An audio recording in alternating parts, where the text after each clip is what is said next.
People ask me if I'm afraid of dying. No, not really. I'm more afraid of not noticing I'm alive. I'm 80 years old. I live alone in a very small house with 3 dogs and a garden. And if today were my last day, I think it would be a very good last day. When my husband died, I was 60. And for the first time in my life, I looked around the house and I didn't recognize any of it. Furniture that belonged to a version of me that no longer existed. So I started getting rid of everything. It took me 5 years. And with each box I gave away, I felt lighter, as if the weight of all those objects had been sitting on my chest for decades, and I just never noticed. Here's what no one tells you about letting go. The less you own, the less you're afraid of losing. I wake up, I make tea, I sit by the window. I used to think happiness was something big, something you had to chase, earn, deserve. Now I know it's just this: a warm cup in my hands, the sound of the birds outside. I don't need to be anywhere else. People spend their whole lives searching for something extraordinary.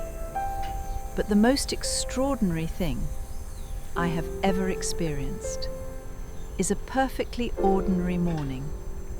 Every afternoon, the dogs and I go for a walk. Not to go anywhere, just to go. When you walk slowly enough, you start noticing things. The smell of the soil after it rains, the way the light changes every single minute, a flower that wasn't there yesterday. Nature doesn't rush. It doesn't apologize for being what it is. And somewhere along the way, I learned that from the plants. I spent 60 years trying to be someone I wasn't, trying to be smaller, quieter, more acceptable. And it took a garden to teach me that the most beautiful things grow exactly the way they want to.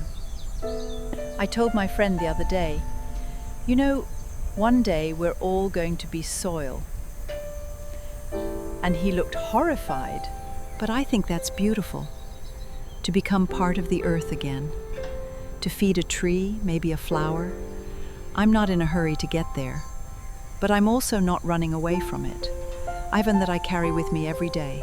Can I be fully awake at the very moment I fall asleep forever?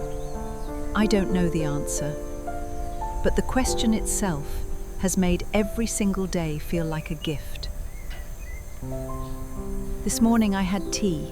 I walked with my dogs. I touched a flower. And if I died tonight, it would be perfect, because today was enough.